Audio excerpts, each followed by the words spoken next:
πριν από λίγα λεπτά μεταφέρανε τη σωρό του αδικοχαμένου υπαλλήλου της τράπεζας σε ασθενοφόρο του ΕΚΑΒ. Όλοι εδώ πάγωσαν. Είμαστε στην Εδουάρδου Λό, καθώς οι αστυνομικές δυνάμεις έχουν καθαρίσει το χώρο μπροστά από την τράπεζα. Μας έχουν μεταφέρει μερικά δεκάδες μέτρα πιο πίσω για να μπορέσουν να κάνουν και αυτή τη δουλειά τους. Εδώ, όπως είπαμε και πριν, 3 άτομα έχασαν τη ζωή τους και πριν από λίγο βγήκε η πρώτη σωρός. Όλοι παγώσαν στην εικόνα αυτή. Το προτάσμα της Μαρφίνης, στην οδό Σταδίου.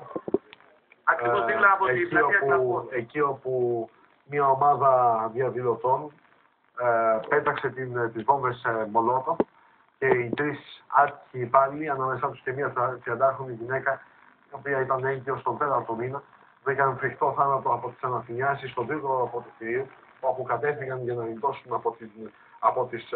από τις φλόγες. Επειδή ετέθη ένα θέμα πριν για τα ρολά ασφαλείας στην είσοδο του κτηρίου, εδώ δεν ξέρω αν βλέπουμε τη στιγμή, προσπαθώ να καταλάβω τα πλάνα που βλέπουμε με τις... Αυτή τη στιγμή βγαίνει και η δεύτερη σωρός. Βγαίνει και η δεύτερη σωρός, Άκη, όλοι εδώ έχουν παγώσει την εικόνα αυτή. Τι να πούμε στις οικογένειες αυτών των ανθρώπων. Κανείς δεν ήθελε να το πιστέψει ότι... των ανθρώπων που βρήκαν φρικτό θάνατο μέσα στο χώρο εργασίας.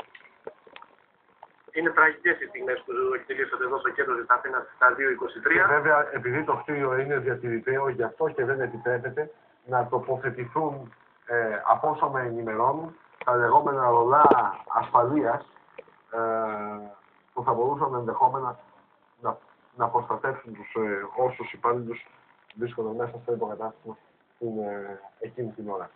Την ώρα που παραδόθηκε το κτίριο στις φλόγες από τις βόμβες Μολότοφ. Εμείς βλέπουμε τα εικόνες που μεταδίδει αυτήν την ώρα το CNN. Θα επαναλάβω ότι τα όσα τραγικά συμβαίνουν στην Αθήνα είναι πρώτη είδηση σε όλα τα διεθνή μέσα ενημέρωσης.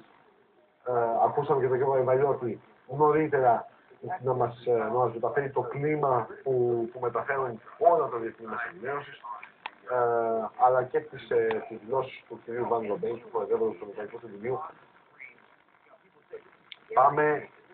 Πάμε σε αυτό το σημείο, παρακαλώ, να ρωτήσω τον Μαρίνο Αλιφέρη.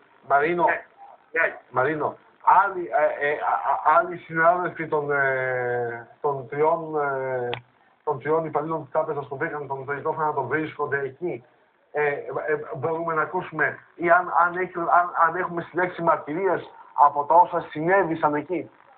Αυτή τη στιγμή μπροστά από την τράπεζα νομίζω δεν μπορούμε να φτάσουμε ως εκεί, δεν υπάρχουν εργαζόμενοι. Πρέπει να τους έχουν μεταφέρει σε κάποιο νοσοκομείο, καθώς όπως όλοι αντιλαμβανόμαστε, μέσα στα Αθηναίας μπορεί κάποιος να έχει κάποιο αναπνευστικό πρόβλημα και να πήγαν σε κάποιο νοσοκομείο. Μπροστά από το σημείο που έγινε η επίθεση με τις βόμβες Μολότοφ και είχαμε και τους 3 συνανθρώπους μας που χάσαν τη ζωή, βρίσκεται μόνο η πυροσβεστική, η εισαγγελέα.